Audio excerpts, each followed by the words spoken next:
In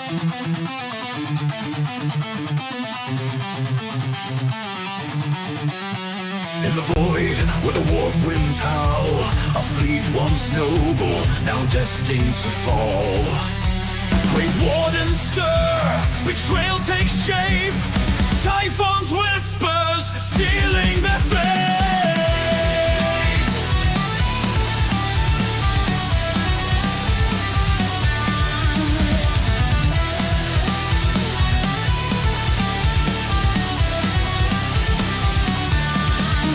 Navigators lost to the shadowed lie, a fleet adrift beneath a darkened sky.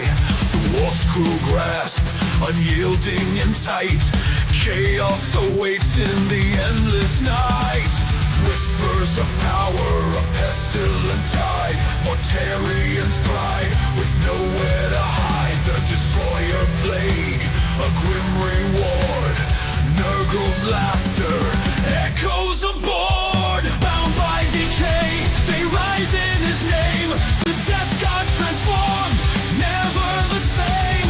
Plague-born sons with torment they bled, shambling forth where angels fear to tread.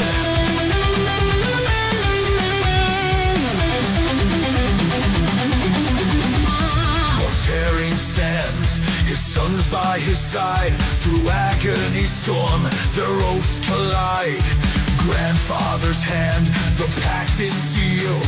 The legion reborn, their fate revealed. Rise in the armor, rot in the soul.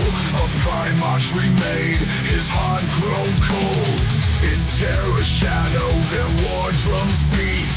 Pestilent warriors, no chance of retreat. Through breach and ruin, their banners fly.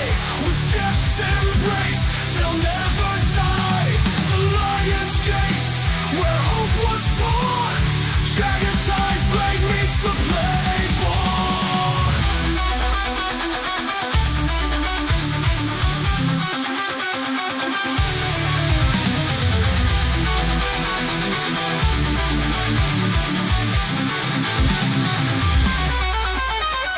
Bound by decay, they rise in his name. The death god transformed, never the same. Plague-born sons with torment they bled, shambling forth where angels fear to tread.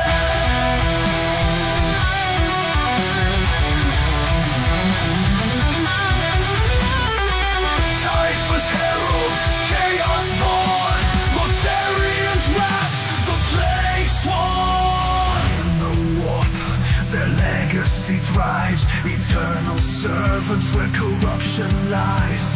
Mortarians fall, Typhus ascends, the death god song, it never ends.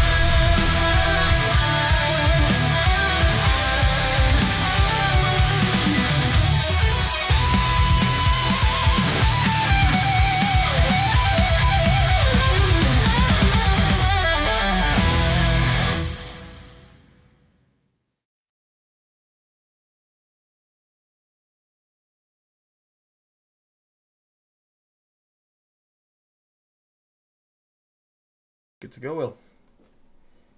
Hi guys, welcome back to another episode of Discussing the Resilient podcast. I'll lead us in. It's got all three of us here, the full pantheon of Nurgle. Each one of his circles, I suppose, is what we are.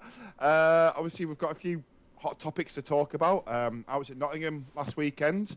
Aidan, well, I suppose Aidan's been in the chat, sort of, helping us moderate our list. Me for Nottingham, and also Dave, who's got I'm on the sidelines this week. You guys, it's the story of Will and Dave this week. I even put in the description on Facebook. I put Will talks about his Nottingham. Dave looks forward to LVO, and Aidan sits there menacingly. There we go. Well, I've also got a team tournament coming this weekend as well. It's a bit more of a casual one. It's more just kind of like beer hammer thing. But I'll leave my best. But before we sort of, dive into things, how are people? What have you been up to? That's what we've been up to, Dave. I guess you're probably the most busy of the three of us with your imminent flights to another part of the world. Yeah, no, everything's been good. I mean, work's been super busy. So, but really interesting stuff. I won't bore the universe of our community with it. But yeah, it's been hard to get in. I basically have not managed to play January, so I'm literally going to LVO as like fresh with this now. Like I said, the good news is because I've only played Death Guard for 4 years. Almost now exclusively, I'm quite happy with what they all do, and I know all the stats on everything, so that's kind of helpful. But yeah, got a car turning up at 11 tomorrow, and then off to the airport to hang out for a bit, and then flying over to Vegas. Really excited for it. Nice. How long's the flight? Out of curiosity. It's like a bit under 11 hours, 10 hours 40, something like that. That's a commitment. And you'll be pleased to know that I'm in seat 7. I've booked flights at seat 7 out and back. Nice. Oh, nice! There you go. I like that. I mean, if you're going to do it, right, go all the way. Right? Yeah, blessed. Truly. I like this. Yeah. And then I suppose Aidan. I mean, obviously, hi chat as well. We always forget to do that. So hello chat. We'll loop back round to you in a second. But Aidan, what have you been up to? I mean, I've spotted your list pop up in your flyboard list in quite a few places. Seems like you've been net listed. Yeah, so obviously I'm still practicing for ITT with VT at the start of February, so I'm getting some games in. I got another TTS game I need to get planned for Thursday. So any opponents out there, just saying. But part of that, obviously, just painting the last bits. I need to get these last 6 Death Shroud painted because I can't keep stealing yours, Will. Let's be honest. There you go. Well, they're there to be borrowed. They're going to be sidelined soon. Yeah, you need to send me your bank. You never sent me your bank details for the Death Shroud, so send it me. Oh God, yeah. I've just robbed you. But part of that, I've just been, like I said, practicing TTS, and obviously just keeping up with everything that's going on, working on some new content for the channel. But I mean, yeah, it was cool to see like a fella went and 5-0, well 4-0-1 drawed, but he won first place at a GT with the flyborn list that I took to the RTT. With a slight change to it, just double tally man. He really wanted his CP, I suppose, but it wasn't much of a change. It was like Beast and Urgle out, tally man in, and that was about it. So really cool to see people actually giving Flyblown a go and getting some success. And obviously looking at the meta stats this week, it seems like I put in the title of this stream, like Death Guard has definitely had a bit of a resurgence, hasn't it, in terms of like we had a 35% win rate the first week, which we all said, we all did say it's probably just a fluke, like a bad week. It happens. But yeah, really came back strong this week, haven't we? Yeah, definitely. Look, before this is a little side topic actually, because this is I think a cool little thing, just to cover for 5 minutes, because there's a bit of a stigma around net listing, and some people don't mind it, but some people really avoid it. How does it feel to be net listed in? Because obviously this is a rare chance to sort of see from the other side of this. What are your thoughts on it? Do you sort of like, I assume you're not massively offended. I assume you see it as a compliment. It's like a proud dad moment. It's like, go on, son, go on. It's like you take that. Like at the start of the edition when it was like everyone was like Death Guard's unplayable, and like I made the Mortarian PBC list, and people started taking it. And like, don't worry, they weren't winning events, but they were at least having fun and like being able to compete with it. And I was like, oh, that's really cool. People like listen in, take stuff in. And it's just cool. Like I don't get bitter about it. Like, you want to take my list, take my list. Like, the entire like point of us having this channel and community is to share our lists and stuff. Like steal Will's list, steal Dave's list. Will's like, don't you fucking dare. Funny, no one's ever stolen my list. I swear that. I think it's the War Dogs.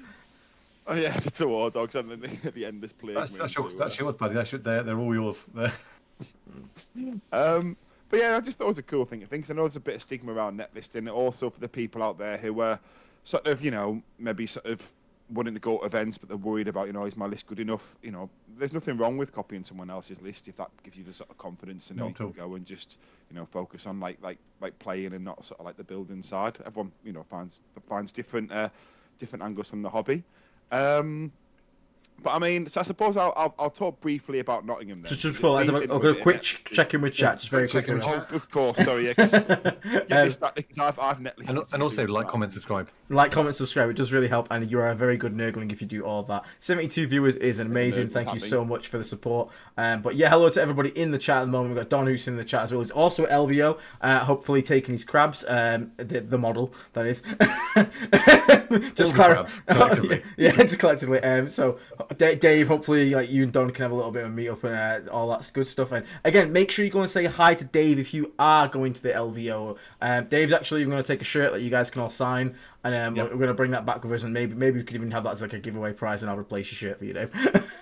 No. It's all good. And also I'll be easy to find because not only am I David Turner and you guys, but I've also made sure I've put Death Guard Dave in inverted commas on my listing. So if you look down the tables and you see that, that's who I am. Yeah. So don't. You're not going to shout.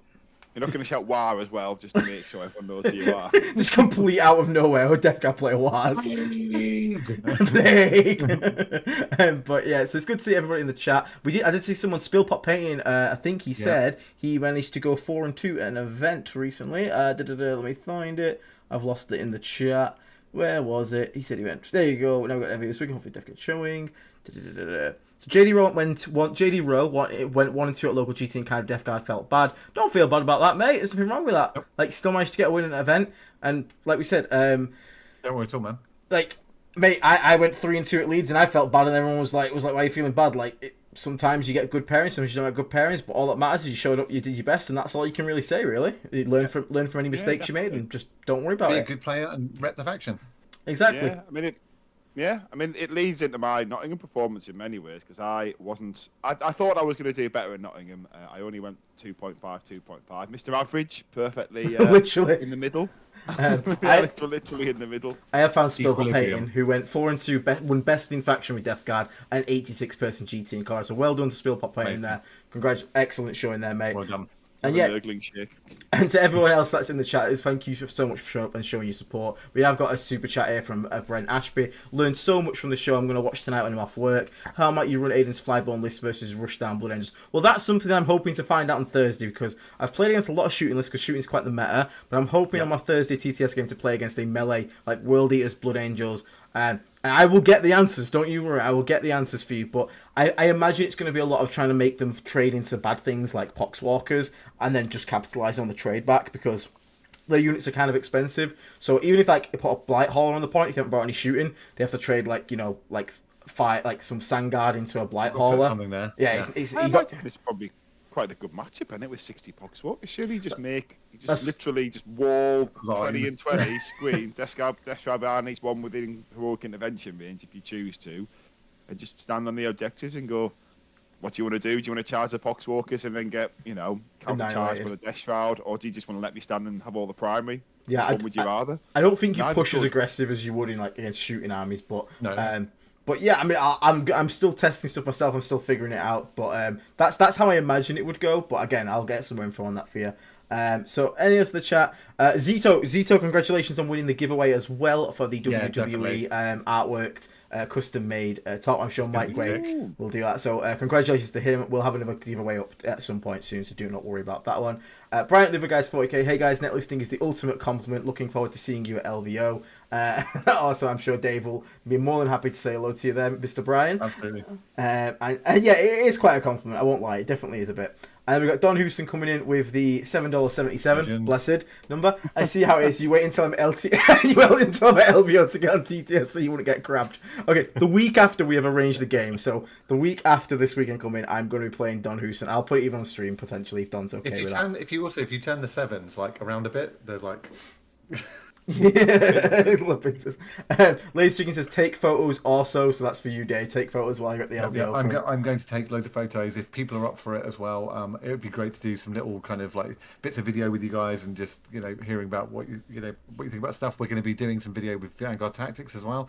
Actually, it's an update for Will and Aiden as well. Stephen Box asked if we take some video about things, can they share it onto their channel? So and I said yeah, sure. And I said maybe Stephen and I can sit down and talk a bit as well while we're there, and then we'll put that on here for you guys too. That would be awesome, mate. That'd be really awesome. 40k events are about good vibes and making more friends. The record as well. That is true, and the more you play it, the more you realize it. There's a certain limit where you don't want to lose track of being a good sport and being a good person and having a fun game. It's a fun hobby at the end of the day, and some people get lost in the sauce a bit sometimes, and we all hear the horror stories of that. But thankfully, most 99.9% of all your games will just be against lovely other hobbyists. And we got Brian, the other guy's 40k, with 14 Canadian dollars super chat. Thank you so much. Love your content. Always top shelf and always with modesty, grace, and humour. Not much sure on the modesty and grace. We do try our best, but hopefully we get a bit of humour in there. Very graceful. I think they're more laughing at us than with us, but it's still the same result in it. Thank you so much for that, mate. And Lazy Chicken with the 1 gifted membership. Thank you so much. And Peter Logan with the 10 gifted memberships as well. Thank you so much. So very quickly, I'm going to get my spiel. Then we're going to get. This is the last bit now. We're going to get into the content. I apologise. If you, it is good. So thank you so much. If you want to become a member, it's £3 a month. You literally pay more than a coffee these days. I will never. One of the main reasons to join is that you get access to our Discord. And there is a rule that is once you're in the Discord, you will never be booted from the Discord. No matter if you're an active member or not, I will not. If you join up, cancel your membership, whatever. I would obviously appreciate and really appreciate people that do give ongoing support, but we do not kick people out. You've showed the channel support. Hate speech. Hate speech never welcome, of course. Yeah, obviously. Never a bad word against Father Nurgle. Yeah, and never a bad word against you're out.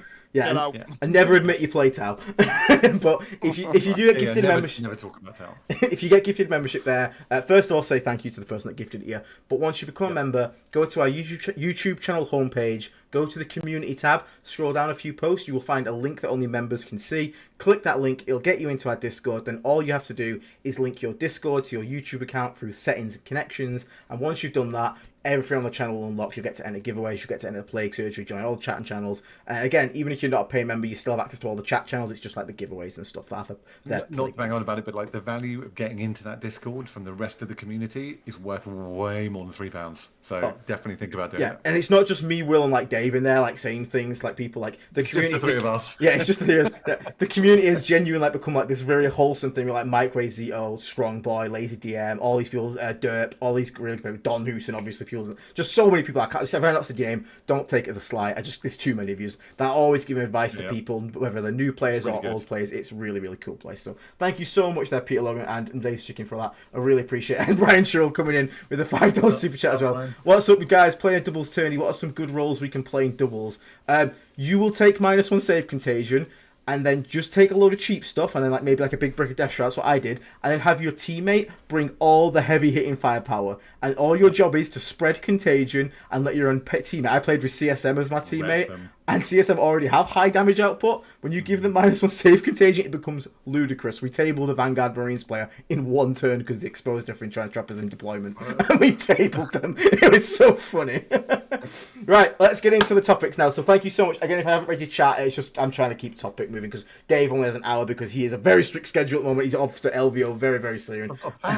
He's gonna pack, 11 hours of flying. So where are we starting? Will, is it we're going to your Nottingham experience, aren't we?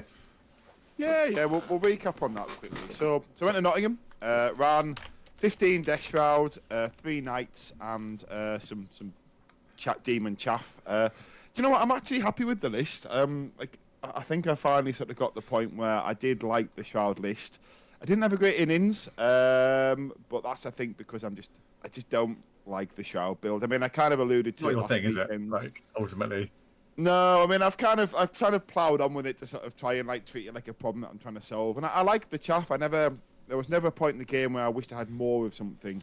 But I did play the same army twice with completely different results, like a team opponent. So I'll run through it very quick. I won't try and hog it. So round 1, I played Tau. I played the Tau man, Kyle Grundy. He's currently ranked one of the best players in the world. So it didn't go great for me. It was still a good game, but enough said about that. Really, there's no shame in losing to people who are ranked in the top 10 in the world. So on to round 2. Played a lovely fella, absolute salt of the earth guy, running the new Corn Demons detachment with Galaxy. Yeah. And my army just shut his army down completely. It was one of those ones where he just didn't really have much agency in the game, but he took it really well. He was laughing and joking about the whole thing. And his friend was on the table next door, and he came over and was asking questions. And then they were laughing and just laughing and joking about how how silly Warhammer can be sometimes, and how like why is your army allowed to like do all this to my army? Yeah, -2 to hit, -1 to wound, -1 damage, and he was just like, you know, like what can I do? Yeah. Yeah, pretty much. He was just like buzzing. But yeah, he took it really well. And then I drew against not Hypercrypt. Drew against Star Shatter. I had a straight up draw. I actually thought I'd won. It was one of these weird games where I thought I'd won the game. It was really tight. It was a bit of an off-meta Star Shatter build as well, so don't go thinking that 15 Shroud is a good counter to Star Shatter. It was a bit of an off-meta build that he took. It was still pretty brutal when it wanted to be. But I thought I'd won by 2 points in the end, because whenever anyone scores engage, I just autopilot assume it's 3/4, 2 points. So that's what I put on the app, and then at the end he was like, no, it was 4/4 for 4 points. I was like, oh no, but so that meant it was a draw. But at the same time, it was a really fun game. I didn't mind it being a draw at all. I was behind the whole game, because I went second. I knew I had like a big score coming at the sort of turn 5. And that was enough to sort of like pull me back. I thought it was enough to sort of push me over the edge, but it was a draw. But he was a lovely opponent, a guy from Leeds, and I played a few guys off his team before, and they're all like absolute gents. And he was another absolute. Is it Leodis Games? Yeah, it's one of the Leodis Games guys. Yeah. Those guys are mint. They're really, really nice guys. Yeah, they're all an amazing bunch. I've not had a bad game against any of those guys, and played quite a few people like with affiliates to the club at this point. So yeah, the last time when I played against Admech at the last major I went to, and it was the kid who was like, I can't remember, he was like 13 or something years old. And I was like, okay, I was like, all right, Aiden, just go a bit calm, just go a bit more chill in this game. Not to be patronised, but you do a bit, don't you? And then he pulled out some play, and like it really took me by surprise. And I was like, all right, game on, bitch. Okay, all right. But he was from there, and he had such a good spirit. So you can clearly tell he's been playing with the guys, and he's used to losing. He's not like upset, his models dying and stuff like that. So nothing but praise for the Leodis guys. The standard at there. Oh, sorry, go on. No, I was going to say, well, I just we've drifted off a little bit there, but was, I know you were kind of being a bit self-deprecating there, but like drawing against Star Shatter, even off Death Shroud, like meta Star Shatter with Death Guard with heavy Death Shroud, like that's good effort, mate. That was really good. Yeah. No, I was following your games on BCP during the day, so I saw that one come up, and I think I was with my wife, and I think we might have been in the supermarket, and I was like, yes, Will, and then she was like, what are you talking about? I was like, don't worry, you won't get it. I was with Nat, and I went, go on, lad. I was well happy to see this draw. Pluto Dubs, thank you very much for the $5 super chat. Much love to the boys. Good luck at LVO, Dave. So there you go, Dave. More luck coming in. But yeah, so carry on, Will, about your event here. So the next one, this next matchup is one where so I made one big mistake in this, but it wasn't that mistake that cost me the game. Now this matchup, I played Corn Demons again with Shalaxi, which again, as we know from last time, is such a favourable matchup to me. And then it was literally like the classic poetic moment. Like the guy's mate came up with him, and it was like bottom of like turn 2, like he'd seen like all the debuffs, and like I basically like lined up my whole army like on Shalaxi and the Bloodthirst in the middle. The Bloodthirst on 3 wounds, Morty threw a grenade, took out the Bloodthirst. That point I had 2 War Dog Brigands, like loads of other little random bits of shooting, and then at least one. I was hoping that basically at least two big charges. Yeah. So I'm thinking Shalaxi's dead, and his mate came over and he was like, how's it going? And he's like, he just shook his head and he's like, mate, this is raw. And then rolled the Brigands.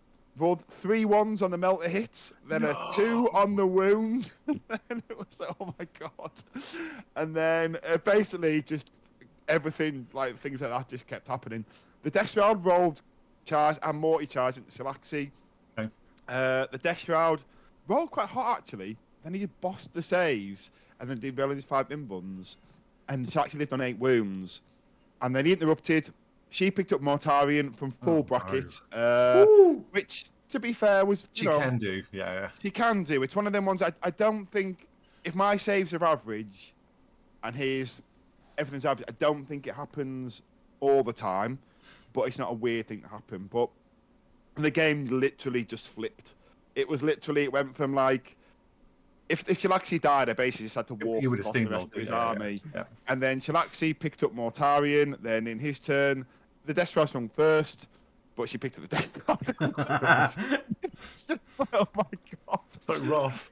Yeah, it was a bit rough. So it just went from like, yeah, basically Chilaxi's one turn me. But you know, it's one of those dice games where he also played it really well. You know, this isn't like a thing where like, you know, oh, he wasn't like some. Like, it was a really bad matchup for him. There wasn't a lot he could do, but he just did everything he could and put things in the right places. And then the dice just sort of, you know, just favoured him that day. But the mistakes, I will talk about this actually, because even if Chilaxi had died, so if she had, I think the game was mine to lose at that point. But I made one mistake that could have actually cost me the game. Because what I did was I moved the Carnivore onto the lip of an objective that he had 2 Plague Bearers on. And then I verbalised I was going to charge it, and then I did charge it. I rolled the sweep for some reason. I don't know. For some reason, I thought Plague Bearers had 1 wound. Killed like 1.5, and then they all piled in on the objective. And of course, that meant he then scored at the start of his next turn. Yeah. And he's already scored in the centre because my other player was. I thought I'd like nullify him, just 1 objective in the corner, and I was going to sweep down to. And even if I'd have killed Chilaxi, there would have still been a game. And if I'd lost by like 2 points, it would have been because of that stupid War Dog charge. Okay. So in a way, I'm kind of glad it didn't come down to that, because I would have spent so long beating myself up about that. But that was just stupid, you know, switch my brain off moment. Whereas you should have stood there, wait till the following turn when the Plague Bearers moved on to out it, then charge them, put the cultists that were also there on, and then, you know, that was the smart play. Yeah. But yeah, I don't know. I think I was just because I had actually forgot to do the charge. And he was being a gent. He wasn't being like bad. He wasn't trying to bait me. He went, did you want to do that charge? You verbalised it, and I was like, oh yeah, sorry. And I just rolled everything. And then afterwards, I was, oh my god, why did I do that? He even said you can have a take back if you want. So I didn't remind you, like it didn't remind you to do that, and I could tell he hadn't. But I said, no, mate, like. I just was an idiot there. Like, I can't have a take back for me being an idiot. But as it happened, because of what happened with Chilaxi, it was all completely irrelevant, to be honest. So that made me feel better. And then the last game, like, I played Orcs. I mean, so basically I'm in the bracket where Stompers exist, basically. This Orc guy. But it was the worst deployment for playing a Stomper. You know, the diagonal one where, you basically just see the whole board. Have you seen that thing sweep attack? Yeah. I've been on the end of it. Mate, like I had like nothing. I was like, the game was going so rough. I was like on turn 2. I was like, I had to like YOLO a 9-inch charge, which I failed. And I was like, mate, like I didn't think there was any chance. But the only way I won it, by the way, but I won it through like he made one small mistake. He didn't move the Orc sort of Tech Marine character within range. Yeah. So because I'd gone weapon skill, ballistic skill. And that gives it +1 to hit on 5s naturally, randomly. And then when that died, it was then hitting on 6s because he's always in contagion at that point. Yeah. Where I position stuff. And then he just got a bit unlucky, and he was rolling so many like just handfuls of dice, and there'd be no 6s. It'd be like roll 21 dice, and there'd be like 1 6, and they were like exploding 6 as well. So I got a bit lucky at that point. Like his dice started to shit the bed. And then I was able to win on points. It's the technical term, yeah. Yeah, I was just able to just sort of win on points and just kill all his units. And then it was a reverse to playing the Death Shroud. It ended up he had a full wound, full bucket stomper running around, do whatever the fuck it wanted to. But I had nothing, like no way of killing it. No way of killing it, yeah. Yeah, I just picked up the rest of his army and then was able to win on points as a result. But just running away from it, like.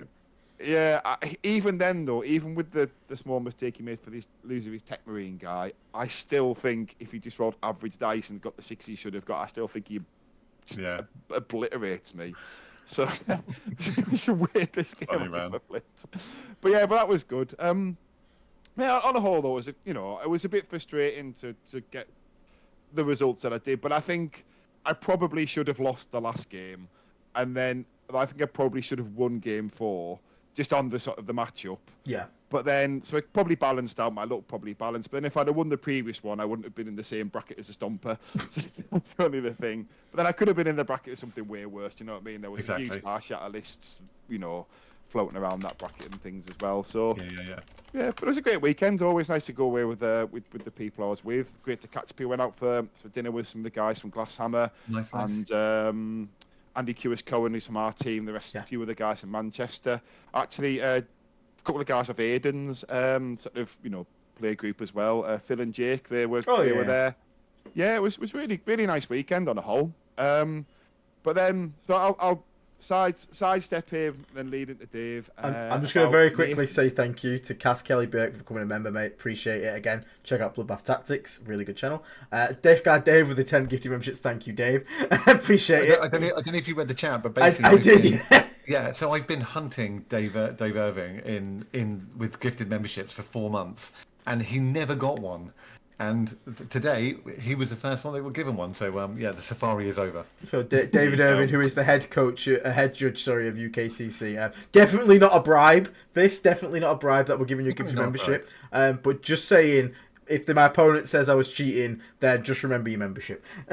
and thank you very much as well to Matthew Ramos as well for coming and playing Marine. Massively appreciate the support. And 106 viewers, that is crazy. Thank you so much, guys, for tuning in. Don't forget to hit the like, comment, and subscribe button because little nurglings get happy if you do it, and if you don't do it, you're a bad nurgling. Only Zinch worshippers, only Zinch worshippers don't like, comment, and subscribe. And Matthew Ramos and Tau players as well. Yeah, and just a quick question from David over in the chat to Will: how were the refs and the venue? Ooh, now if we're to be honest, the venue at Nottingham is not great. Only because the event is so big and the venue doesn't really have the infrastructure to have that many extra people in. So the toilets and the food queues are long, but that did not detract away from the standard of the event and the ref. Like the venue itself, the game, everything was amazing. Just apart from those things which are down to the venue rather than the actual organisers. Because I also know, through speaking to Dave and Zach and the people at UKTC, because I actually went to help set up the previous year, that the venue have got a strict, they won't let any third-party food, they won't allow Zach to do the things he wanted to do to improve the infrastructure. So it's kind of the venue holding the event back rather than the event organisers. So, but at the same time, the gripes that I'm making just mean you had to queue for 5-10 minutes to get food or sometimes use the toilet. So it wasn't the most impossible annoying thing, but of all the UKTC events, it's not the sort of the best in terms of the infrastructure, but it's outside of the event organisers' control. Sure. Apart from that, the venue's still good. It's got a lot of parking, although it could obviously do with more. But again, this is like wishful thinking world. But yeah, it's really good. And the judges, wankers as always. No, they were lovely. Dave and the rest of the staff, Zach, Paul, and everyone else who's involved in the event. UKTC are smashing it. Like the quality of the events and the standard of play is just getting better and better and better.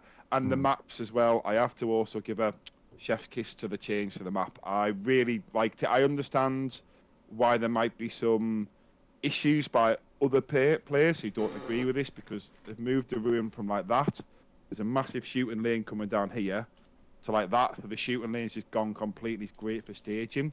So it's great for armies like us who kind of are slow and need somewhere to hide, because previously it was kind of you didn't have a lot of hiding place. But for gun lines, it is maybe it's a bit rougher, maybe it's a bit unfair on them, but they're playing fucking gun lines on a board that is pretty fucking open. I didn't enjoy when the terrain was turned the other way, and I had a Doomsday Arc shooting across the map at me, and I had to get in there. But I mean, on that note, we did. We'll go into just a bit of crunch time. We will talk about Nathan Roberts' go for it. Yeah, I was going to mention that, but. But I mean, we had a Death Guard player go 5-0 at the event, so undefeated at a Super Major, which is a very big feat. Which was Nathan Roberts. He's the brother of Josh Roberts. He's a very good player, admittedly. You watched this, well done, Nathan. Well done, mate. I'm hoping to get you on. Team England as well. This Nathan, so he's no joke of a player. I've played against him once. I actually got the win, which was quite nice. But he's a really nice guy. So he took a very, very, very. I'm not going to say very. It's just tank. It's tonk. It chonk, it tonk. So we got Mortarian. He did have 20 cultists, to be fair. He did have 20 cultists. Yeah. Then 5 predators, 2 annihilators, 3 destructors, then 3 bloat drones, always spitters, and 3 plague burst crawlers, always spitters, and then a single, just for you, Will, a single carnivore. Bring it back. Yep. A very, very interesting list. So, I'm both like surprised but not surprised, because I'm not surprised because 10th edition, tank good. It's just tank good. And I saw in the Discord a really good comment. Someone said, "Kill first, score later." Yeah, it definitely feels like this big gun, me pointing big gun, me shoot. But nothing to take away, because obviously we've played lists like this, and it can be troublesome against like OC armies. Like, I wouldn't want to see this run into like AdMech with like all their expendable OC2 and stuff like that. But I mean, managing to go on 5-0 is very impressive. Really I'm hoping to get him on the channel to talk about it, because it's really cool to see. What do you guys think about this full tank triple PBCs? I think PBCs are weird. I think in this list they do work. They are expensive, but I think this list uses them for the best. Go on, Will. I'm running this list next week. So after the result this weekend, because I'm doing a teams one. It's more of like a casual one. I think I mentioned earlier. Definitely the guys get one air or not, but it's like basically Northern Warlords doing them on element games where it's like it's WTC. Like format. I think it might even be WTC practice. I think some of the sort of like the national teams might have like be there in attendance. Might be a couple of Team England teams and a Team Wales and stuff. So we YOLO'd into it after the sort of the performance had with the Shrouds, because we didn't have Nurglings, so it wouldn't really have shut down the combat armies, and because Nathan had done well, and I was already curious after seeing it, so we YOLO'd into that. So I think the way this list plays, and I'll verbalist because I'll be playing it on Saturday and Sunday, so I can, come back next week and Aidan will do the video. We'll maybe all do the video with Nathan to see if this is the right or wrong way to play this.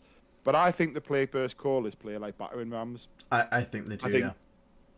I think turn one, you probably decide if it's one Plague Burst Call on your home field or one cultist, depending on what the matchup and the mission is. I think you always have one cultist to go to the middle, so turn one you've always got that agency. Then on the flanks, you probably put the bloat drones. And I imagine what you do is you literally just I'd imagine you drive the Plague Burst Cores in the middle, because it's a realistic thing that's hard to shift. And you basically ask your opponent a question. You go, right, it's OC4. What are you going to do about it? Are you going to put something in the line to shoot it, because you've got to expose a real unit to do that? Or are you going to throw some chaff on the objective? And the reality is, even in Overwatch, a Plague Burst Caller could just pick up the chaff before it gets it about OC it's 4. Yeah. So you're kind of asking a good question. And if Peter rolls into the line, you've got your 3 Predators and Mortarion, then I imagine they roll out, return fire, and you've got a game on, or if it's chaff, you've got also the flamers, the amount of flamers in that. Like, we were talking about this like in our teams where you're load into it. Have you ever done the math on how much if you just 12 flamers, if you just assume that they rinse more things, because you're auto hitting obviously, so all the debuffs don't mean anything because it's anti-infantry 2+, and even the strength 6 mean you win vehicles on 5, so you can kind of nickel and dime things, and then it's really fast, you can't tie it down. I think it scores probably quite well because it's quick. I think you can't move because the vehicles have got fly. So, well, I mean, even though it's all vehicles, it's like, is it like 15 units still? It's not like it's lacking just because it's all vehicles. There's still a lot of models. Loads, yeah. And you still got the cultists, which can still scout, and you can, you still got a little bit of movement there. They're small bases; they can hide quite easily. And also you're still in that situation of going, well, I might want to delete those, but actually there's tons of other stuff on the table I've got to be shooting at, and the cultists could end up getting a little bit overlooked for your scoring. Yeah, so I've actually made a tweak to the list, partly because I only own 3 Predators. I've dropped the 2. Are there 5 War Dogs in this one? No, do you know what? I would like a second. I've dropped the 2 Predator Eliminators for Typhus and 2 Mythic Blight Haulers. It's exactly the same points. Nice. I think it's and again, the Blight Haulers can play the mission if they need to. It's more anti-tank, and Typhus just obviously solo mission piece. So I don't know if it's a better version. I did briefly have a chance to speak to Nathan at Nottingham. I did ask him had he thought about that, and he sort of looked at me and he went, 50-50 in it. So I figured that was enough to make me feel like it was okay to do. So yeah, it wasn't like, yeah. So they're obviously thought about it. I think one of the things is, I think that is the big thing that's going to stop people. I want to try this list, but the one thing that's stopping me again is the double annihilate. Like, I own 3 predators. I don't want to go buy 2 more. So yeah, I could also do that. But again, I think that's a good, like, maybe substitute there, Will, to sort of put the Halls in, because Halls have grown on me recently, especially when playing Flyblowing. Yeah. I ragged on them a bit too much, I reckon. I think they've actually been proving the worth a little bit. So I'm quite happy with how Halls have been doing. But it's a very close, and I think you are right. I think the way this plays is the same. I think the Plague Burst Crawl, it's very hard for one unit to one-shot Plague Burst Crawl unless it's something stupid. So often it means people having to expose like 2 or 3 units to take it down. And in doing that, then you just get to reply with all your Predators. So if someone wants to like bring out 2-3 units to shoot the PBC and kill it, then you get to like bring out your Predators and fire back and like wipe whatever shot you back at. And it reaches a certain critical mass where you've just killed the anti-tank that killed the PBC. Because they're not a skew list. Don't keep trading it. Yeah, because they're going to Morty there as well. Yeah, Morty. This is the daft thing. Morty's still in it because he's so cheap. I know. Yeah, like Morty can still just because without that many holes, you ask a question, don't you? I think this list plays a bit like the Shroud list, where you have to have a turn where you go right, everything's at you, everything's in the middle of the board, and it's like, can you deal with it? Obviously, you have to time it. You do it too soon, but like you say, if they've got a big anti-tank piece that they roll out to shoot 1 Plague Burst Call, and you get lucky enough to sort of like roll your 3 predators out, take the anti-tank, all of a sudden, the following turn, you just push everything in the middle of the board and go right, what are you going to do about it? Because you've got profiles for everything, and once you're up close, even if people move block you, with the exception of the fly, of course, the mortars are just chipping away at people's backfields. Yeah. So you might even end up having to make them run backwards. I think it's a list that could have problems. I think Imperial Knights and Chaos Knights probably beat this quite comfortably, because I think they're playing the same game but just better. Yeah, the Knights are faster with the better guns, and they POC. Are, but I mean, I might actually say, actually with this list, the version of the list that I ran, of my armoured list that I ran last year, which was 5 Predators, 3 Plague Burst Crawlers, a Land Raider, a Hellbrute, had 13 las cannons in it, I think, and that was the one that kind of I wiped 2 Knights lists off the table with really quickly. But this is less. This is much less. Yeah, there's Spitter Spam, but you still got 6 las cannons in it. You got more than 6. You got more than 6. You got 12. Oh yeah, of course you have, because you've got the Destructor Swansons. You've got 3 on each. Oh, the Swansons on the Destructors aren't las cannons, are they? They're all las cannons. Yeah. Yeah. So there's 12. There's 12 las cannons here. Yeah, so amazing. I won't have that many, but then I'll have the Melters and the Rockets from the Blight Haulers, which to a T12 vehicle are effectively the same as a las cannon in terms of the dice. You know? If they're in range, of course. No, 2 have got play combi bolters, Aiden. Yeah, that's the top gun, combi bolter.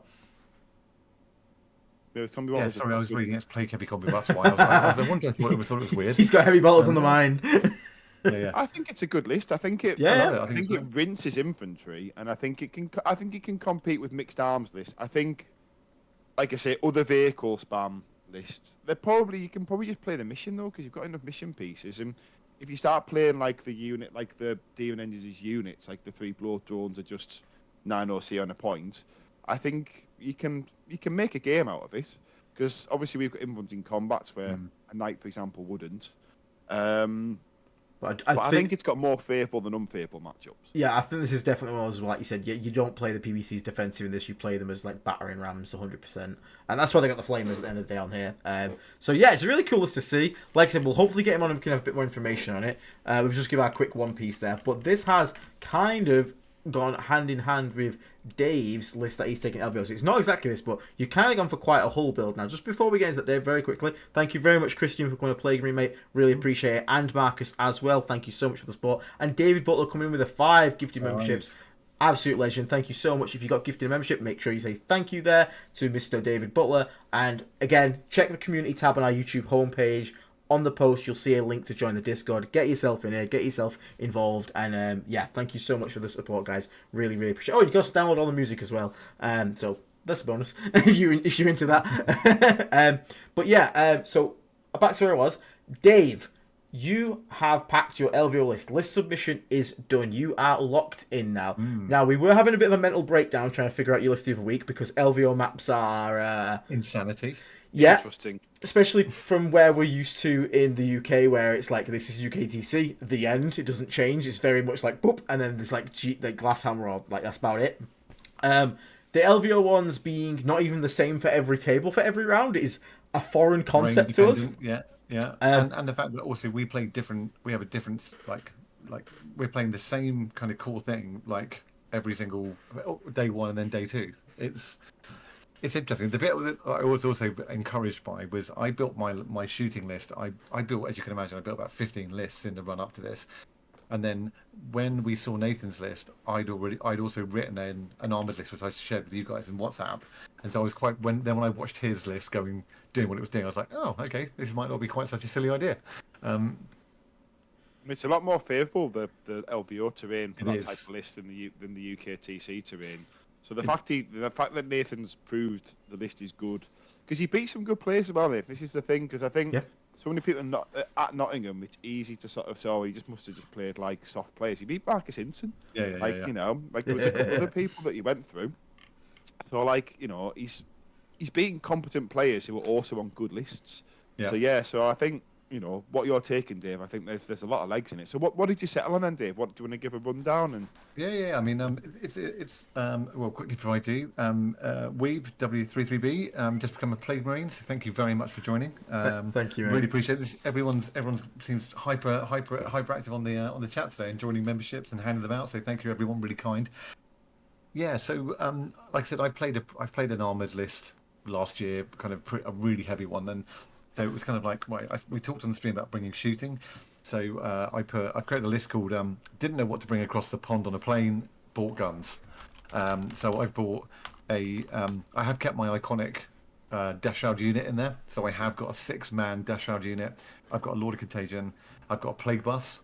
It's back, people. So it's going to be on the table. Yeah, Typhus is obviously still in there for a bit of either. Do I need him to join the DSTs instead of the Lord of Contagion for a game? Do I need to just drop him in? And then we get into the fun stuff. So we've got 3 units of cultists 2 units of cultists, but no 3 for some mission play. We've got a Land Raider, which was the single bane of my life in packing. I must say my special power is spatial awareness. I can pack a moving van and know exactly how much stuff can go in it. I can tidy anything into anything if I need to. It took me about 4 goes to pack this case, which is a Battle Frame one, by the way. It's a very good one. I'm going to do a quick review on it as well because it was really even good. I asked in our personal WhatsApp. I was like, "That looks like a good case. I want that case. What is that case?" It's also got loads of great pouches on it. Not sponsored. Just saying, not sponsored. Not sponsored. No, we're not sponsored. I bought it. But literally, I don't need you literally can put everything you need in the pouches of that bag as well as the model. So it's really helpful. Getting back to Listo, 3 Predator Destructors, all with heavy Plague Bolters, because I think I'm going to see a lot of MSU at this event, and there's massive firing lanes, 48-inch range, and then the 36 on those, and then the 48 on the Havoc launcher. I'm quite liking the idea of kind of having those on the table. Then, like I said, big unit of Death Shroud, 2 drones, 1 heavy blight launcher, 1 spitter. I want another 36 range 2 damage gun in the mix. Then a plague spitter to kind of move on to something and sweep stuff off, or to defend something if it needs to. And then 2 plague crawlers. So I dropped Morty for this. That was quite a big umming and ahhing. Ooh, okay. But I think that's right. We'll come back to that though. Yeah, I think it is for this. So then I've got 1 plague burst crawler with entropies and 1 plague burst crawler with spitters. So I've given myself quite what I think is a bit of, to coin an Aiden term, a bit of a toolbox list of. I'm just happy to see PBCs. It is toolbox. I'm so happy to see PBCs again. They're my favourite unit, and I'm going to try them. I feel really good. I feel really good about taking them in again. Actually, I think there's just a lot of options with this list. I think if a unit's because there's so many open firing lanes, if you can even get slight line of sight onto something in the backfield, you can mortar it off. And if there's just chaff sitting back there or single wound stuff or low armor, you're going to be wounding stuff on 2s most of the time with the PBCs anyway. It is worth sticking something up to make a hole. Then they've got the threat of the Death Shroud coming in somewhere. So people have got a screen anyway. Then you can make them screen again if you delete a small unit off the back, or you create a hole and then suddenly they've got tanks in front of them and Death Shroud in the back, which nobody wants. I think the drones are fast, the Predators are fast, Blighthall is fast. You've got Scout on 3 units, which can be there for scoring. The Land Raider still moves pretty fast. It's got 4 las cannons on it. It's got the twin plague heavy bolter on it. There's havoc launchers everywhere for picking up chaff as well and trying to delete stuff off. So and then the plague bus obviously for just doing whatever it does to anything with a good roll. Typhus to drop in on his own if he needs to, or to drop in midfield to do mortal wounds to finish something off, or to hurt it, or to deep strike. Very quickly, did you Yep. did you end up dropping the Plague Marine squad that was with the Plague Boss, or did you? Yeah, I did. Yeah, that's fair. That's fair. Like Yeah, I think Plague that was Boss good. I works as its sole entity. It's so good. Yeah, we discussed it, and we discussed it in WhatsApp and stuff internally, and then I was like, actually, that gets me another drone or another blight hauler. Yeah. So I think that was the right kind of trade for it, particularly after I think we've all come around a bit more to appreciate the blight hauler. So I definitely put one of those in for a bit more anti-tank. So yeah, I kind of feel really good with it. I think the list is actually quite fast. I think it can score, it can play the mission. I can keep, with Predators being so cheap, even with the terrain as it is at LVO, I can hide this. Even with a Land Raider on the table, I can keep then 3 Predators off the table if I want to, or 2 Predators and and that to make the right mix of units to then go, okay, well, expose something to deal with the Land Raider or something else, and then stuff's going to come on and just annihilate Marines or annihilate infantry. If you play into Drakari, transports don't live against strength 9 autocannons and heavy plague bolters. Even mortars give them trouble. The PBC mortars get rid of them. So I think this list is going to be a bit of a puzzle for people to deal with, because the PBCs can make holes, the PBCs can be battering rams like we talked about. The cultists can, I think, will end up kind of getting a bit ignored with all that stuff moving around, which allows me to keep scoring. The drones are not big bases; they've got fly. There's quite a bit of anti-tank in it, and yeah, I think it's going to be quite fun. And then I've still got my 6-man brick for having fun, like I like to with Death Shroud. So You've always got to be Death Shroud squad, Dave. You are. Yeah, I always have. I can never not have it. So yeah, but it's going to be good. I'm looking forward to it. And I think it's going to be a fun problem for people to solve on the table. So, just very quickly, thank you very much to Keith Sharp for becoming a member. Don Houston with a $7.77 super chat. Plague Heavy Bolters are proof that Mortarion loves us and wants us to be happy. You guys in this Plague Heavy Bolter train, like, I respect it. I'm still the last cannons because I just like potentially rolling that 7, but I will. I've got 4 las cannons and I've got a multi-melter and I've got a crack missile launcher. I'm fine. Fair play. But again, I appreciate. I mean, I'm happy to see people trying all these sorts of things. Lazy Chicken, thank you so much for the gifted membership there as well, and Willie V as well for becoming a Plague Marine himself as well. Thank you so much, guys, for all of the support. Really appreciate it. So I mean, overall, this is the cool thing. Like, what do you guys think of it? Go on, Will. No, you go. I was going to ask you a question before we sort of did that. What do you think are your bad matchups, and what do you think are your really good matchups? Just sort of going into it. Like, what are the things like you know on both sides? Getting the bad matchups is probably and it's probably having to stick to the furthest point of the board away. Is probably getting rushed by World Eaters or Blood Angels could be a real pain to end up trapped in like the deployment zone. Anything with I think I can kill lots and lots of chaff, and I think I've got stuff to deal with some monsters. So I think that stuff's all right. To be honest, if dice go wrong, things like Marines just getting +1 to wound on everything with Oath, and so the Ultramarines one is going to be potentially a horrible one. But I think this has got play into some other stuff. I think lots of knights are going to be could also be a problem. With it. It always is naturally. But it always is naturally, and I still think but even that one can get solved with some good rolling. If you roll hot on autocannons with 3 damage into War Dogs, they don't live that long. So yeah, I mean, I think there's still got a bit of shooting. There's still entropy cannons. There's still mortars that are 2 damage. There's lots of 2 and 3 damage in this list, and then there's some D6 damage in it. So she kept the entropy cannons on the PBC on one of them, and I put splitters on the other. Okay, yeah. Nice. So anyway, sorry guys, go back to what do you think of it? Do you want to go first, Will? Or? I don't mind, mate. I'll do it. I mean, it seems cool to me, mate. I mean, it seems similar to obviously what Nathan had. Obviously, it's different in the sense of different unit selection, but it's obviously a sort of a same process. It's quite hard to sort of process from what I'm used to, though, in the sense of because the LVO boards are so wild. For us here in the UK, I don't know what I would have made to sort of play on them.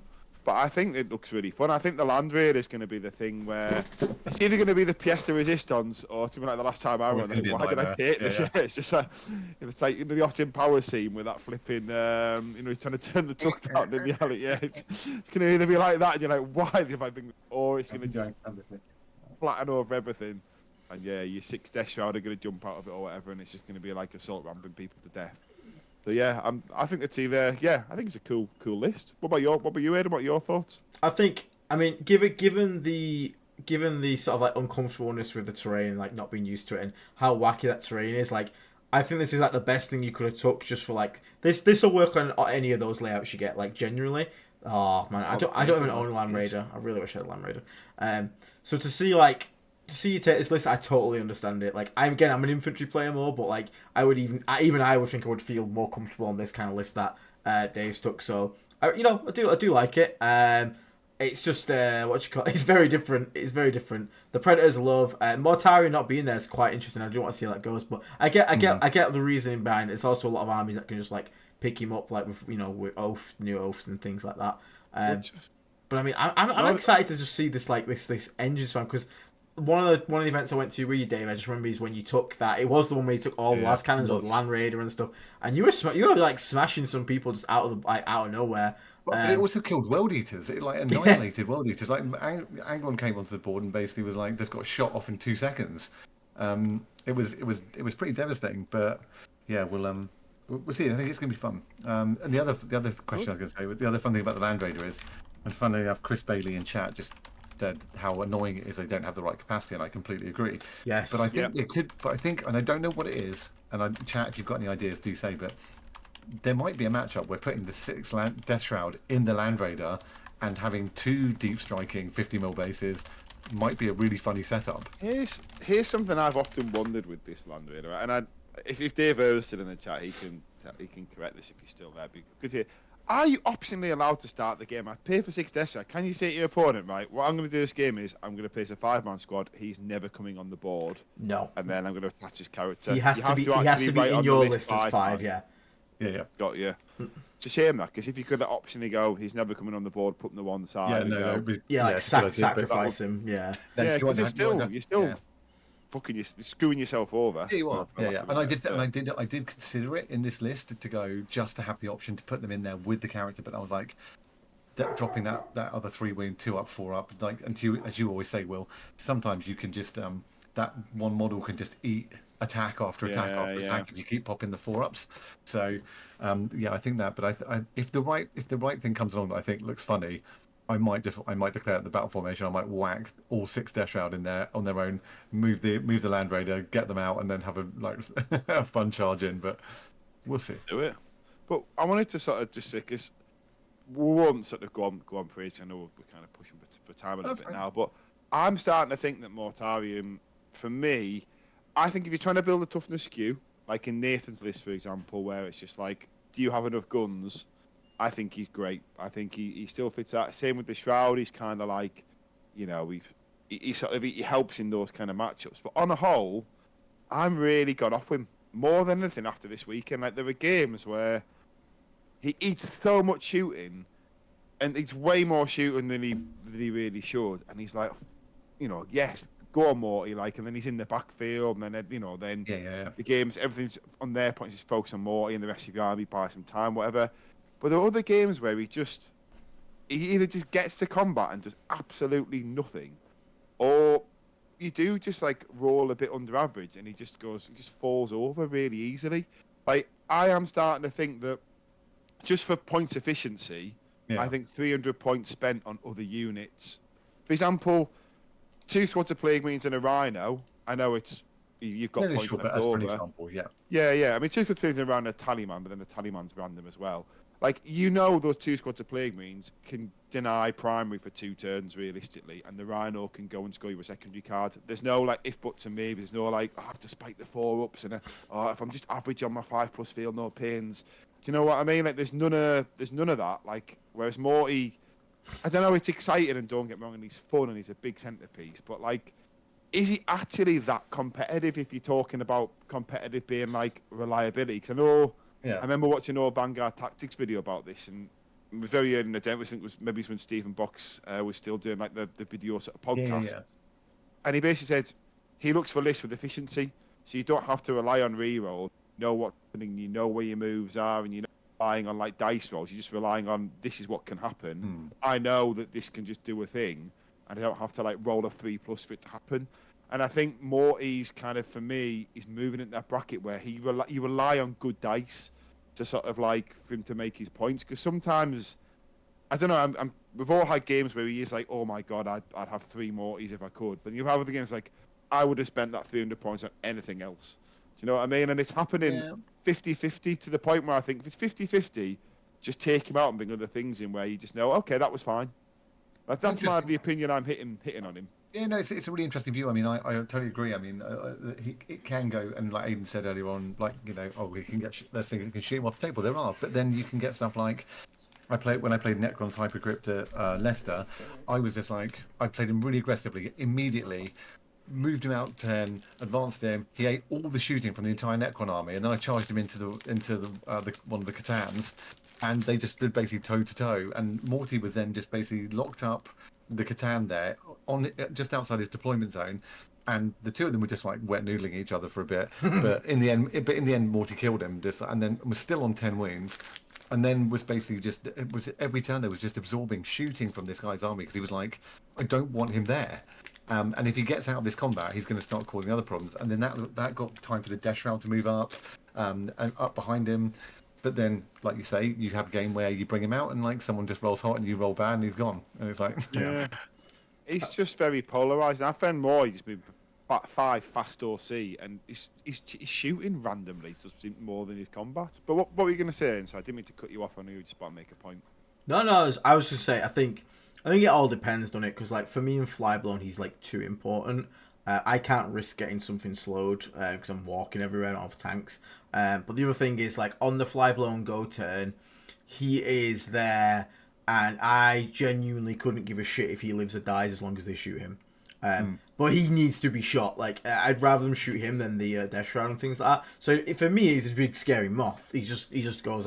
If he lives, brilliant. Like he can go just tag stuff. But I think for nobody chooses not to shoot him. Yeah, everyone just loves shooting that moth. And this is, I think this is the cool. And it's just something I want to point out. Is like we're still like, even I don't understand how this army with this like now 2 stupid detachments, but this stupid index still has so much list build variety between everyone playing it.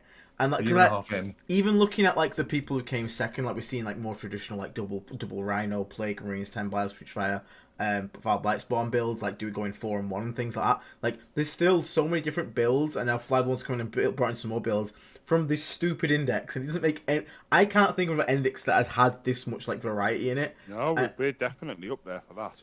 And how? Because you read the index, if you take away the Plague Marine buffs, everything's bad. Like the data slates aren't great, which is stupidly cheap. So it's really cool to see, and like I'm excited to like keep going. I'm staying on the Flyblown train. Dave's now trying out tanks. You're trying out the tank build. You've just finished your like adventure with like 15 Death Shroud. I still think Death Shroud have a place. By the way, I'll let you finish your point. I was going to just say one thing about them afterwards, but go on. No, go ahead, because I was going to say, yeah, like, I agree with, like, they still have a place. It's not like this journey's over because it's bad. It's just like, I want to try something new now. I've played it quite a bit. This is what I like, this is what I don't like. Everything's got up and down. It's like, Flyblown, I love all the little bullshitty tricks I'm doing. I love getting people place, tagging stuff. Do you know what I don't like? Dealing 0 damage. Not killing anything. Yeah. Not exactly fun. Well, this is what they've given us, which is really funny. Like you said, all that stuff is absolutely true in variety and stuff, and we're still managing to come up with stuff for playing this index for 1.5 years. But what they've given us is kill things, don't kill things. Black and white. I mean, so today we will be killing things. That's what we should do at the table, and you go, today we will be not killing things. I'm in the car like, oh no, I won't. Sorry. So like, what I was going to say with the Death Shroud, I think 3 men unattached character. Could we talk about this on the way back from Nottingham? The character makes sense with a 6-man, and I think 1 6-man in a list still makes sense. I mean, I was even thinking 1 6-man, just do all the shutting down combat stuff, and then the 10 fight first Plague Marines the two of them still shut down combat armies as a combo quite nice with other stuff running around them. So I'm thinking about trying that for a little bit. And then we wrote a list, me and James, come back in the car, we were talking about the units that always do well, the units you could always rely on. And then we started sort of like A and B, and, you know, we came with a list that I think it's quite cool. Like, I've run some test games with it before I share it, but it has 12 deaths in it, 1 unit of 6 with a character, and then just 2 little 3-mans. It's 110 points. They're so efficient. Yeah, they are. They can come down, do an action, and you don't really care what happens to them after that. They can come down and also just YOLO a 9-inch charge. It's weird that the character almost doubles the points of the squad. It's kind of weird, isn't it? Yeah, even the sorcerer. Because if you think about it, we're talking about, like, so think about, like, say, like, Manius Calgar's fight on death unit, which is the bane of the 10-man plague resistance. It goes in, does a lot of damage, and then dies because everyone fights on death. Yeah. The 3 Death Shroud do nearly as much damage as the 10-man plague means to that squad. And then when they fight on death, you're like, I couldn't care less about these 3 Death Shroud. And the difference is they fight on death and then you're rolling 4-ups. Yeah, and that's it. They might even live, but like that's a great trade. That is a trade that you will take all day long. I've done that into them. I've like gone into that unit, killed it with Death Shroud, and then they've gone, I found death, and I've not lost a single model. That's a fair point. Maybe that's something a little worth looking into. Just running them like, okay, yeah, you give up the -1 to wound, but like again, 110 points for how efficient that squad is. Even 3 threes is pretty cheap. Yeah, because I mean, they hit on 2s naturally. Let's not underestimate that. It's not. Yeah, like the damage output that the character. Like in the way I've been running them, at least, I know is not the one boosting the damage. Like the damage output. Oh, this is a lot of contagion. A lot of contagion is the only real exemption because that guy does slap so goddamn hard. He kicks ass. But he's only 30 points less than the 3 guys he's boosting. Like, do you know what I mean? Like, you're not just better getting 2 units of 3 and just having them. I mean, admittedly, I know the game doesn't work like that, but like I don't know. Like we were talking about it afterwards, and it just seems like a strong thing worth trying. I'm also sold on the 20 Fox Walkers, I have to admit. The amount of times that people draw Cool the Horde, and they're just like, oh, it's so funny, isn't it? Yeah, and they're just great for screen, and I am sold on them. So, you know, but it's something for another episode. Like me and James, I don't know if he'll test this. We kind of, I was hoping we both might test it in some different games and kind of sort of refer back to this because. It's got just a bit of everything. It's got a bit of shooting, a lot of mission play, like, you know, some high OC units. The Plague Bus is back in it as well. Because we were even talking about how there's a smart play with the Plague Bus on UKTC. Because you need the 2 Rhinos, I think, the Plague Bus. You can, like, you know, reload the first time the one dies. I love that trick so much. Yeah, you drive it out with the Rhino touching the terrain. Yeah. And then, but with 3 Death Shrouds standing behind the wall, it clears the objective, and then the sorcerers get out behind the wall with the 3 Death Shroud no intervene range, and it's like, or the 6 Death Shroud if you've got them there, and it's like, yeah, charge them sorcerer if you want, you know, exactly. That's what I mean. It's a really good trade. And at that point, your second Rhino comes and picks them up. Rinse repeat. Midpoint reloads. Yeah, it's so good. If anyone wants to pick, just do nothing. If you get the midpoint reloads reference, but yeah. But I did that in a game, Will, and literally my opponent was he killed it, and my blink pastor got out, and because it just span round the corner onto the midpoint, and it sprayed off like I think I sprayed off like 5 blade guard vets with it. It was so dumb, and then he killed the Rhino. And then he was dead, and then obviously got out behind the wall, and he's like, well, I can't charge it. He's like, right, at least that thing's dead now. And then my turn was just like, so they're going to embark in this Rhino. And the Rhino just drove around and did it again. And I was like, sorry. Yeah, my favourite spring is it was something you said very early on with it, Aiden, is I love bringing it on from reserve and just spraying something off of an objective with it, and then just being like, okay, cool, that's gonna, and then it just like trundles off around the side, or you know, go around a corner, or some Plague Marines get out from it, and then they charge something, and it's a great little tool. It's still probably my favourite unit that we have access to because it's just so funny when it works. It's just like I'm gonna shoot you with this Rhino. Okay, so somewhere I was like, So we were like running like not running out of time. We had like 15 minutes left each last turn, and I was just like, I'm just gonna shoot. And the rhino hadn't done anything yet, and it drove up to like 5 minutes as an appointment. And I was like, I'm gonna shoot the rhino at that guys, and he was like, is there any point? Does it make any difference? I was like, oh yeah, it's gonna make a point. It's so good when like still the first time you tell someone about what it does, and you're like, there's 2 playcasters in here, and they're going to be using Fire Deck 2, and then you roll up something, and you're like, so 2d6 plus 6, and you're like 17, and it's AP2, and it's D3 damage, and they're like, what are you talking about? But then you're forgetting. So my favourite play is the term for, like, you know, if the guys get out at that point, they can die, and the round does an action, or the guys get out and do an action. Like, it's that like extra mission play. This now we forget about the -2 move and the fact it stacks. So you're going to take another slow army like Custodes or something. Go right, okay, they get it out. You're -4 move now. Do you know what I mean? Like, we completely forget about these players. Like, yeah, well, I played against Mike when TTS, and in the same game where yes, he killed an entire unit of Death Strobe with a single predator because I'm an idiot.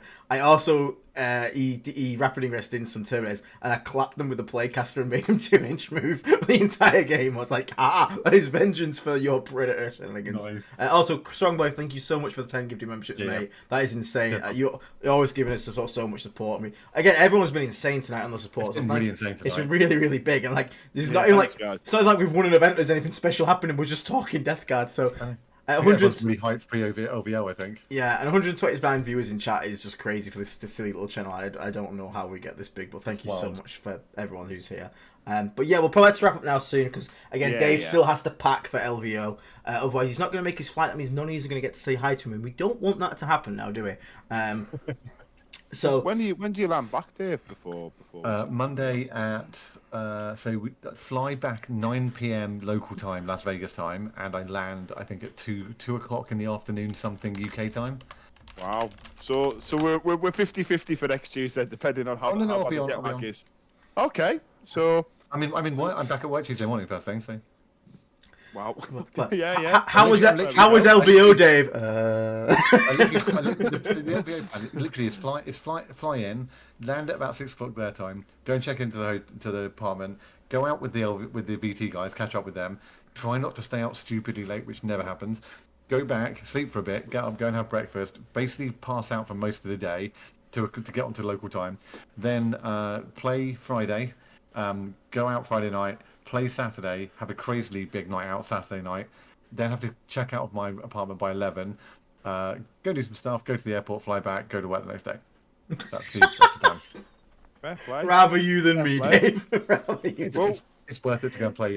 It's worth it just to say you can go and play Warhammer 40,000 in Las Vegas. That is true. That is very, very true.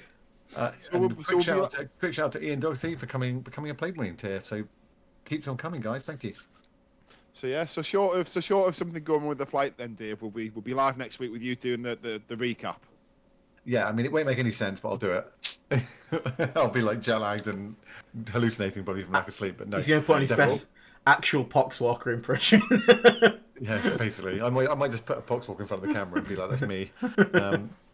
I look forward to it, Dave. I'll have that team thing as well with Nathan's list, so we'll have a bit to compare with some whole spam chat. Yeah, I mean, look, and just as the final thing again, to everyone that is going to be there, please do come and say hello. It'd be really nice to see and meet people in the community. I will, like Aiden said, I'll bring a Sharpie and a pen. Like, it'd be great if we can just collect sayings or signatures from everyone in the community that's there, and then we'll give it away in the on another stream, which will be fun. Yeah, so make sure you go and tell him to sign the shirt. Yeah. And also, Dave, you reminded me. Also, thanks to everyone who came and said hi to me at Nottingham as well. It's becoming quite common now where people come and hunt me out and stuff like that and tap me and say how much they enjoy the podcast and stuff. So thank you. I can't remember everyone's names, but it happened 2 or 3 times more than I expected it to. So again, you know, same that these guys are saying. You know, the support that we get for the channel is amazing. And by the way, in here, always feel welcome to come up and say hi. This is a shirt for Joe from Wargamers Live. Who? So this is Joe's Cultist 11 shirt, which I'm going to be hand delivering at LVO as well. That's awesome. Nice. Try to do it while there's a game on as well, so we can hear his reaction on the stream. That'd be awesome. I will. I'll try and see if I can dash over there and just be like. But I'm sure myself, Dave. Mate, Do you know what, mate? That could backfire though. You might be, oh, thank you so much. Do you want to be on stream next Yeah, I know. game?" This is what I was worried about. Yeah, but Hey mate, you get the most views on Vanguard Tactics. I'm just saying. I'm just saying that like I'm personally responsible for like. If anyone knows War Games, Dave's just alluded he's gonna have a big night out before we start. So if someone reach out to him, he can reach out to Dave, arrange the meeting T-shirt via Dave being the first one on stream. So there we go. That would be a great way of starting. Good way to start my my event. Yeah, and just before we wrap it, a great little message there from Ian Doherty just to wrap this up. I love the sense of community and camaraderie that comes from channels and groups like this. The support everyone gives is really incredible. You all rock, people. Really well done, peeps. And that's not just to us three here. That's to everyone who's part of their community. So couldn't have said it better myself, Ian. So thank you so much, mate. But yeah, we'll wrap up there then because Dave has to go and pack his bags and whatnot. And no, we can't wrap up there. But I need to know where I can get some coaching for Warhammer. Where can I get this? Where can I get this help? Well, what I'll do is I'm actually going to be seeing my Vanguard team tactics teammates, and in fact they're running the pre-LVO training course for basically masterclass on 40k. So while I'm there, I'll ask them, but because you're not going to be in Las Vegas, well, you can check out Vanguard Tactics channel and website, vanguardtactics.com and Vanguard Tactics on YouTube, where you can see the academy, you can get masterclasses, you can get access to free battle reports, even without being a member, at least 2 times a week. And if you do become a member of their channel as well, it's just a great resource of a massive archive, and you can see me playing twice. The most popular videos on there. I'm just saying, that's the. But yeah, brilliant bunch, all about sportsmanship and being a great opponent. And just very quickly, thank you so much to Tom Goodetti as well for becoming a player membership at the last minute there. And he says best of luck for LVO, Dave. Well, but you can't play 40k without models, Will. So where do I get them? Oh, well, there you go. Well, Element Games, there'll be a link in the description. If you're buying models, hopefully Death Guard, but it could be anything else. Buy them through there. It's exactly the same as when it is the normal website. Just means we get a little kickback for any money that you spend. It all just helps out. But also, Aiden, I'm never able to remember how far my contagion ranges are, and it's really hard to keep track of them on the table. Is there anyone who can help me with some contraptions or devices for such a dilemma? So you can check out our friends at Saltire Games. They have an Etsy page. I still think they're on holiday at the moment, but they do sell a custom set of contagion range markers, objective markers, measuring sticks, all that kind of good stuff. Everything you need to sort of help yourself play a game of 40k. And they've got Discussing Resilient podcast logos on them as well, which is really cool to see. So you can go check those guys out. Use promo code NERGL to get a little percentage off your order as well. But I think and Broly boys, what if we there's two last to say. One is that if you want to wear the same hoodie that I'm going to be wearing at LVO for some of the time, because I'll be wearing my Vanguard Tactics shirt as well. Hopefully not the actual same one, Dave. A replica of it, not your BO ridden. Will, what are you implying? That we're plague people? That's like, why would you wash? You can check out dlpstore.com where you can find some merchandise that supports the channel. Just be out there repping the brand. You can find some everything from t-shirts to hoodies to caps to mugs, all kinds of stuff there. And as an update, I have followed up with Baron of Dice. I'm hoping to have an update on when the dice are in stock there, at which point they will be available to everyone to buy. And even if you are looking for dice in the meantime, we do have an affiliate link which you can use. It's not discounted off their stuff, but that, like Element Games, it does give us a bit of a kickback. So check out those guys for all your dice needs. Excellent. So that's about everything for tonight, guys. Again, wishing Dave the most luck. We'll be following him, cheering on the Discord, all that kind of stuff. I'll be back regardless on Sunday to give you guys another plague surgery kind of stream. And I'm also going to be, maybe I might even stream a TTS game on Thursday. We'll see how it goes. Depends how serious it's going to be. I just enjoyed Cranky Krogan's. Dave, don't forget to pack a few pairs of pre-pooped pants. Can't win without those. Very true. The most important essential that you can bring. But for me, throw them onto the table halfway through the game. It's like a glove for a duel. Like, I surge. Here's my rapid ingress. For myself, Aiden, from Mr. Dave, Death Guard Dave, and obviously War Dog Will, we'll sign off for now. Take care, everybody. Stay right. I'm going to play the new song for you all again. But yeah, we'll catch you all on the next episode. Anything else to say, guys? No, just see like and subscribe. Like and subscribe. Like and subscribe. Yes, Will.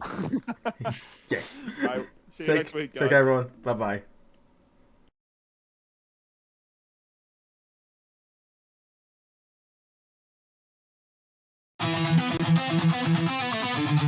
In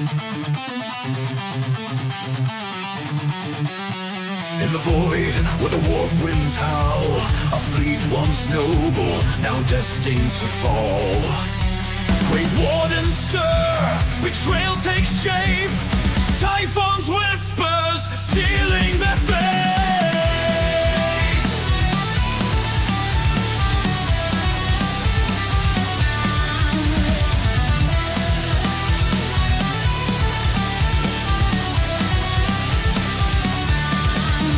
Navigators lost to the shadowed lie, a fleet adrift beneath a darkened sky.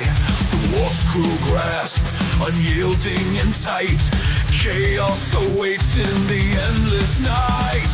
Whispers of power, a pestilent tide, Mortarian's pride, with nowhere to hide. The destroyer plague, a grim reward, Nurgle's laughter echoes aboard. Bound by decay, they rise in his name.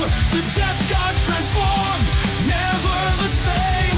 Plague-born sons with torment they bled, shambling forth where angels fear to tread.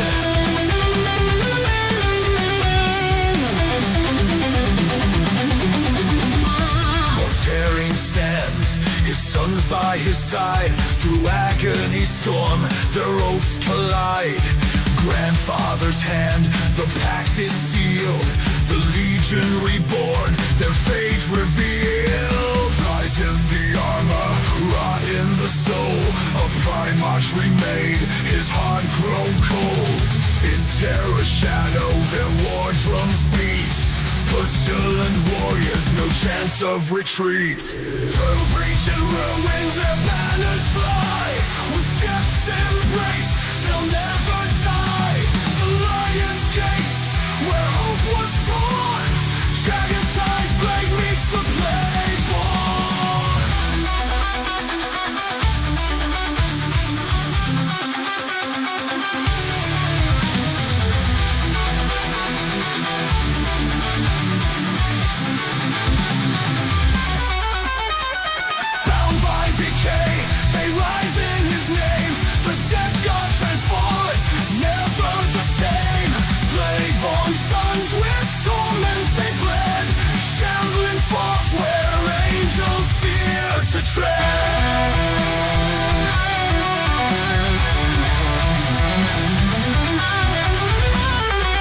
Typhus herald, chaos born, Mortarian's wrath, the plague sworn. In the warp, their legacy thrives, eternal servants where corruption lies.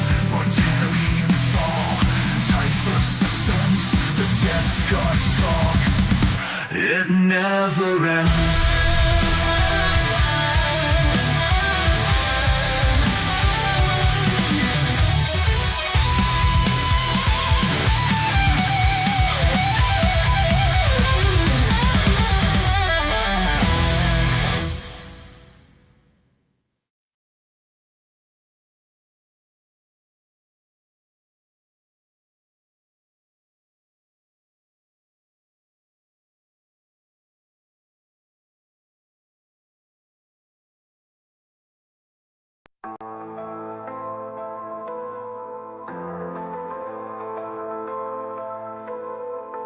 In the shadow of decay I rise, Typhus the herald, beneath poison skies. With Nurgle's rot I lay worlds to waste. The Reaper's scythe, no life can escape. Beneath the flies, beneath the filth, I spread the plague with the twisted will. From festering wounds, corruption grows in the heart of death god when its breath flows. I am the harbinger, the bringer of disease. In Nurgle's name I spread death with ease. Vessel is lost with me hand in hand. Rivers of filth drown the land. I am Typhus, master of decay. In the name of ruin I claim the day.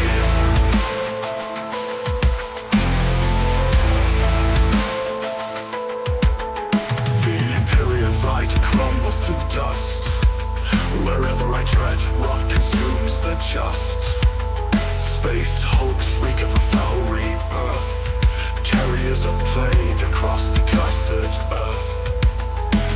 Beneath the flies, beneath the filth that spread the plague with a twisted will, from festering wounds, corruption grows in the heart of death, God, where despair flows.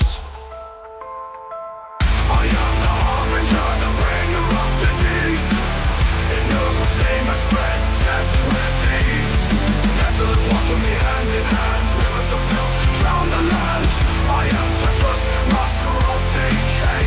In the name of ruin I claim the day.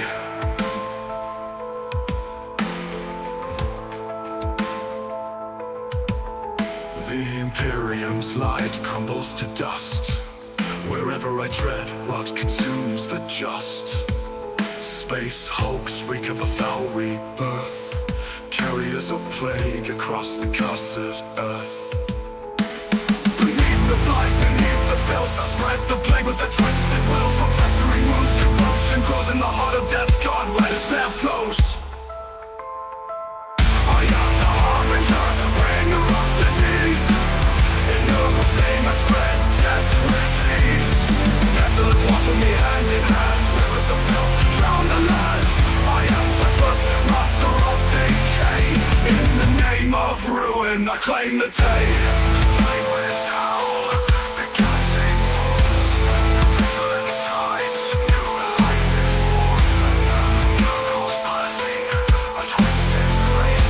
I embrace your heart in my cold embrace.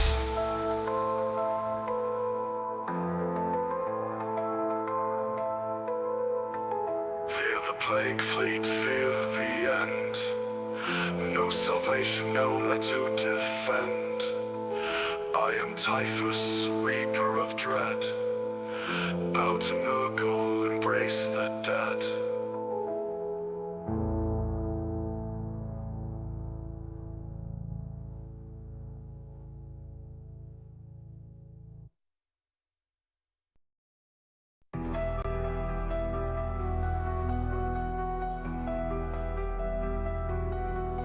From the depths of rot and decay they rise. The death god marches on the sickened skies. With boils and blight they spread the pain. In Nurgle's name disease will reign. Rot and ruin and pestilence flows. With every breath the plague wind blows. Embrace the rot, let flesh decay. The death god comes, none can stay.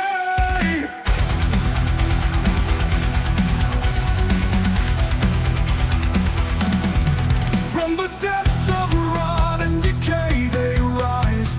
The death god marches under sickened skies. With boils and blight they spread the pain. In Nurgle's name disease will reign. Rot and ruin, pestilence flows. With every breath the plague wind blows. Embrace the rot, let flesh decay. The death god comes, none can stay. Armored in filth with rusted blades, they laugh as cities wilt and fade. Where they tread, no life remains, just hollow corpses, plague remains. Beneath the helm, the cursed grin, for in death they shall begin. Rot and ruin, pestilence flows. With every breath the plague wind blows. Embrace the rot, let flesh decay. The death god comes, none can stay. Beneath the warp the souls are bound, to spread decay, to break the ground. Noble's gifts a putrid stain, a future where only disease remains.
second sky we rise. Wings of death, clouds of flies. The crag will burn, the pure will fall. Mortarian's wrath will consume them all. Ultimately pride crumbled in the dust. Your emperor's light can't stop the rust. The seas and rot are your final breath. Now kneel before the reaper's death. I am the blade, I am the rot. The end of all that you forgot. You fought for hope, you fought for lies. Now your shiny world slowly dies. From the skies I bring despair. Your warriors choke on poisoned air. My cracking flames, hear the cries. Mortarian's blade, watch its glory dies. The reaper falls to a runner's sword. In death your soldiers are reborn. There's no salvation, no last stand. My crown is buried by my hand.